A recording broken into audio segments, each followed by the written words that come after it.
살펴보겠습니다. 남자 사주이고요. 오늘의 사주는 제다신약 사주예요.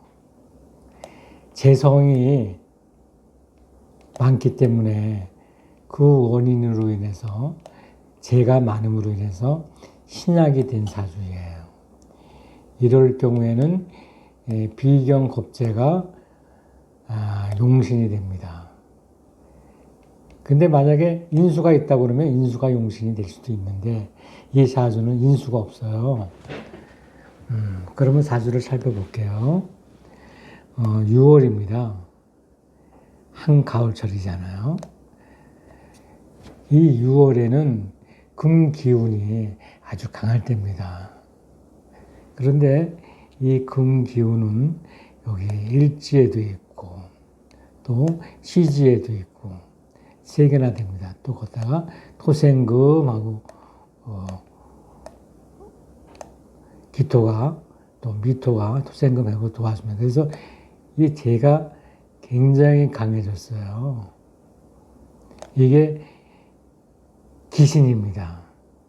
제다신약이라고 그랬잖아요.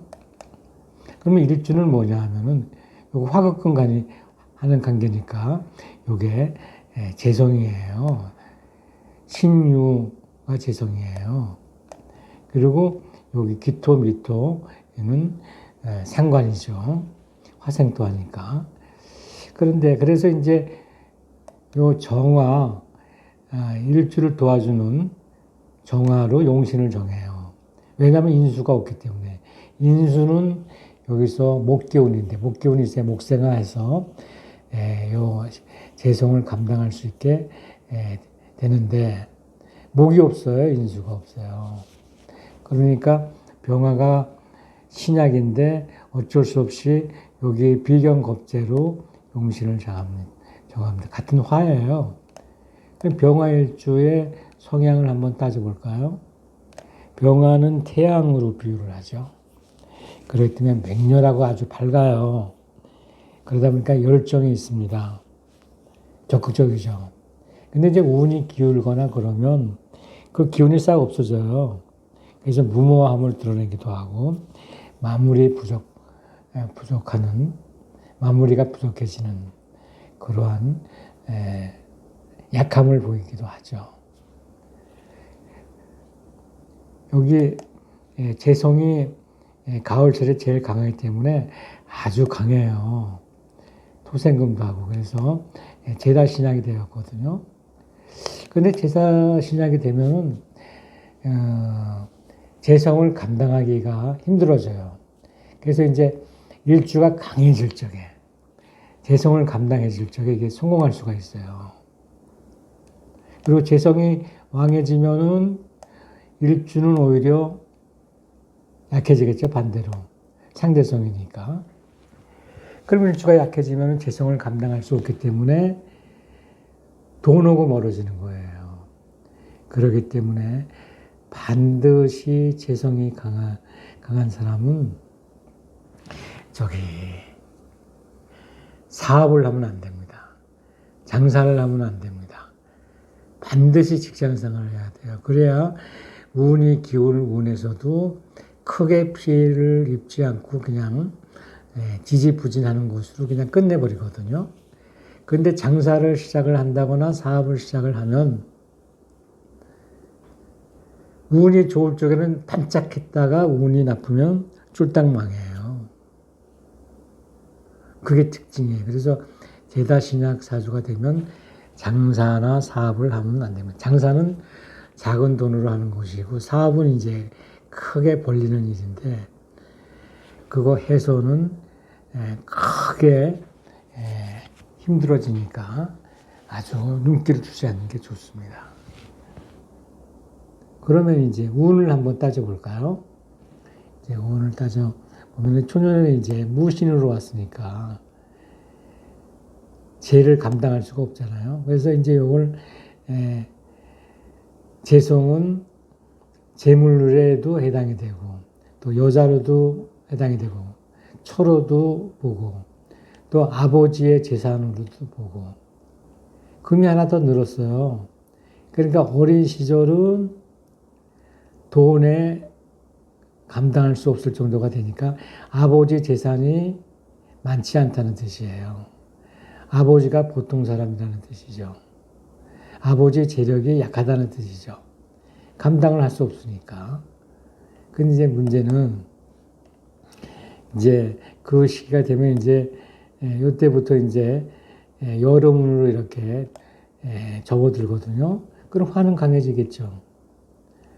상대적으로 화가 강해지면은 화급금 할 힘이 생기겠죠. 그럼 이제 좋은 운이 이제 벌어지죠. 정금의 대운에서 좋은 운으로 들어왔으니까 이제 직장을 들어가게 되죠. 그리고 이제 병호 대운이 오면은 살살 마음이 흔들리기 시작해요.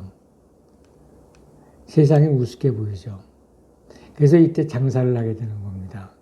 독립을 하게 되는 겁니다. 직장을 때려치우고 계속하면 좋은데 이때 직장생활을 계속하면 병호대운에 승진도 잘 돼요. 근데 이 사람은 병호대운에 독립을 해서 자기 사업을 시작했거든요.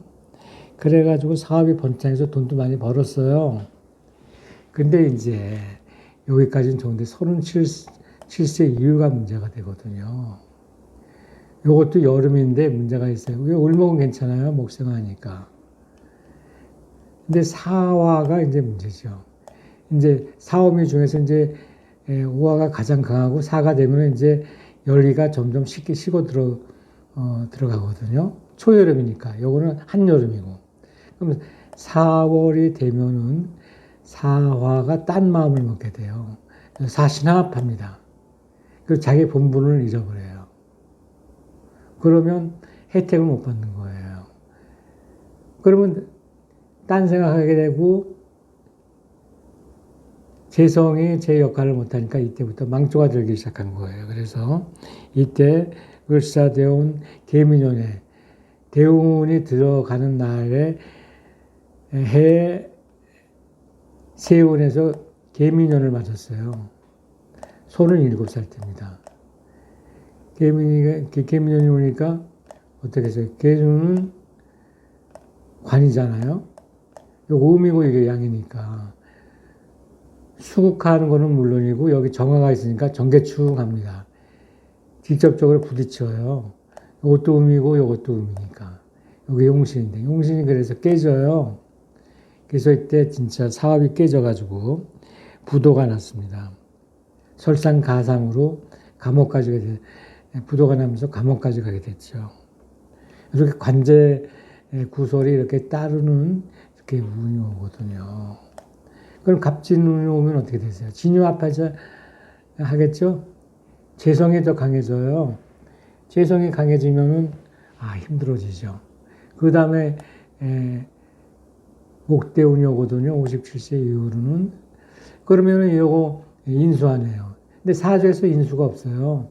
인수가 있다 그러면 여기서 인수가 힘을 발휘할 텐데 사주에 인수가 없기 때문에 여기 금이 금국목하면 목이 지어요. 사주에 만약에 목이 있었다 그러면 감당할 수가 있어서 괜찮죠. 근데 사주에 목이 없는 상태에서 목이 오게 되면은요, 금목해서 금이 이깁니다. 그래서 좋은 일이 안 생기는 거예요. 여기도 마찬가지죠. 인신충하게 되죠. 그래서 깨지고 나서는 다시 일어나지 못했어요. 그게 문제죠. 조심해야 됩니다. 반드시 직장 생활을 하는 것이 좋습니다. 장사를 하게 되면 일시적으로 좋았다가 운이 기우는 운을 만나면 폭삭망해요. 그래서 장사를 하지 말라는 겁니다. 기고만장하게 아유 내가 누군데 하면서 계속 하거든요. 그래서 사주를 보는 이유가 그래서 여기에 있습니다.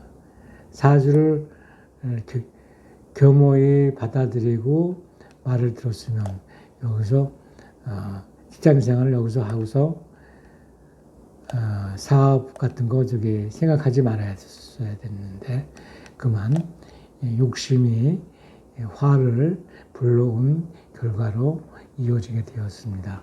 오늘은 여기까지 하겠습니다.